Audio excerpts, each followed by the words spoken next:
Hello मेरे प्यारे दोस्तों, स्वागत है आपका लाइफ स्टोरी विद सोना के साथ। एक गांव में एक विधवा स्त्री सुधा अपने पुत्र रतन के साथ रहती थी।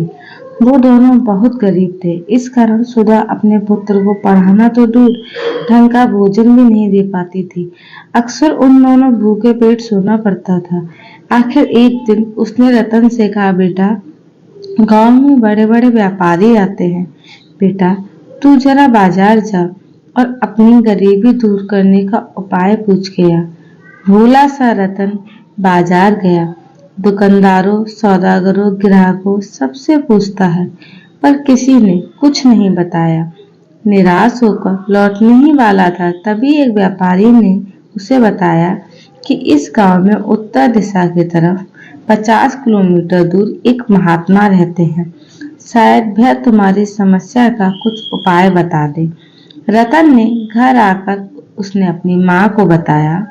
माँ ने कहा कि 50 किलोमीटर तो बहुत दूर है बेटा, तू कैसे जाएगा?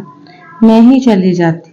पर बेटा अपनी माँ को कष्ट में नहीं देख सकता था, इसलिए बोला, तू चिंता मत कर, मैं कैसे भी चला जाऊंगा। बस माँ, तू अपना ध्यान रखना और मेरे लौटने की प्रतीक्षा करना। उदास मन से माँ ने एक उम्मीद के सहारे हाँ कर दी और उसे आशीर्वाद दिया। आसपास से कुछ चावल लाई और पकाकर रास्ते के लिए साथ दे दिए। रतन खुशी खुशी चल दिया। वह पास के गांव पहुंचा, तब तक शाम हो चुकी थी। वह गांव में एक हवेली देख उसके बाहर ही रात गुजारने के लिए रुक गया। सुबह चलने को हुआ तो सेठानी ने उससे पूछा, वह कौन है और यहाँ उसकी हवेली के बरामदे में क्यों सोया था? उसने सब बात बताई तो सेठानी बोली, बेटा, मेरा भी एक सवाल पूछ लेना कि मेरी बेटी कब बोलेगी। उसने प्रश्न सुना और आगे बढ़ा। रास्ते में छोटा सा जंगल मिला, जिसे पार करते हुए एक साधु मिले। रतन ने साधु के पैर छुए। बातचीत हुई तो साधु ने भी अपनी जिज्ञासा उसके सामने रख दी कि उन महात्मा से पूछ आना कि मुझे 50 वर्ष हो गए साधु बने, लेकिन साधुपन अभी तक नहीं आया। रतन ने यह बात भी याद कर ली और आगे बढ़ गया। महात्मा के पास पहुंचने से पूर्व रतन एक बाग देख रुक गया।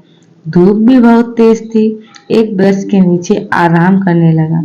तभी वहां का माली आया और रतन को कहा, वहां देखकर सवाल जवाब करने लगा। रतन ने माली को सब कुछ सही सही बता दिया। तो माली ने रतन को ताजे फल खाने को दिए और माली बोला कि बेटा, मेरा भी एक प्रश्न पूछ लेना कि जिस पेड़ के नीचे तुम बैठे हो उसके आसपास अन्य कोई भी वृक्ष जड़ क्यों नहीं पकड़ रहा? रतन ने ध्यान से सुना और आगे बढ़ गया। 1-2 किलोमीटर की दूरी पर एक कुटिया बनी हुई थी। पंछी पेड़ों पर चहचहा रहे थे। वहां का वातावरण बिल्कुल शांत था। आसपास रंग बिरंगे फूलों का बगीचा था। रतन कुटिया के अंदर पहुंचा।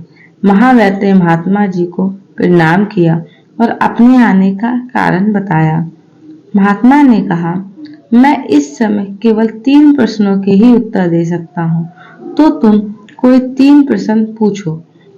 रतन ने थोड़ी देर सोचा, फिर माली, साधु और सेठानी के प्रश्न बता दिए। अपनी माँ का सवाल नहीं बताया। महात्मा ने कहा कि माली को कहना कि वृक्ष के चारों तरफ मोहरे से भरे स्वर्ण कलश दबे हैं।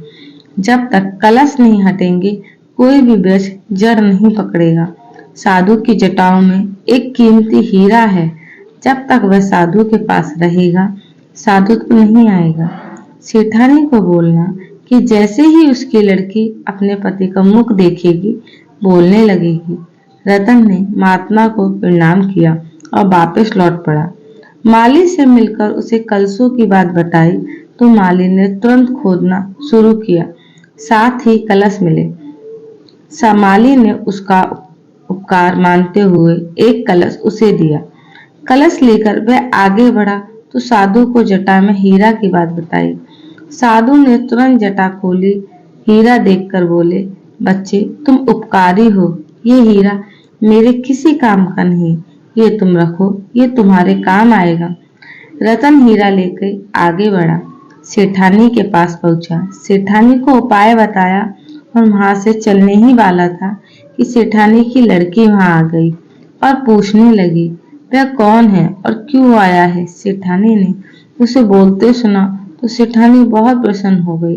बोली, बेटा अब तुम मेरी बेटी के पति हो तो ऐसे तो नहीं जाने दूंगी। सेठानी ने रतन की आवभगत करते हुए रात्रि में विश्राम कराया और दूसरे दिन बेटी के साथ विवाह करके बेटी और रतन को विदा किया।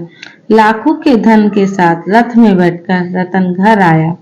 माँ ने बेचैन होकर पूछा, बेटा महात्मा मिले? कुछ बताया उन्होंने? रतन बोला, माँ तेरे आशीर्वाद से लाखों का धन भी मिला और तेरी बहू भी मिल गई। रतन ने सारी बात अपनी माँ को बताई। माँ हर्ष विभोर हो गई, गरीबी दूर हो गई और सब जरूरी सुविधाएं भी घर में हो गई। शिक्षा, इस कहानी से ये शिक्षा मिलती है कि हमें अपने स्वार्थ को छोड़कर दूसरों का भला करना चाहिए। जो दूसरों का भला करते हैं उनका भला अपने आप हो जाता है। जैसे रतन ने अपने परेशानी को छोड़कर उन अनजान लोगों की मदद की जिनके लिए वो जानकार भी नहीं था। तो दोस्तों, अगर आपको मेरी कहानी अच्छी लगी हो तो मेरे चैनल को लाइक करें, सब्सक्राइब करें एंड शेयर करें और मुझे कमेंट करके बताएं कि मेरी कहानी आप लोग को अच्छी लगती है या नहीं।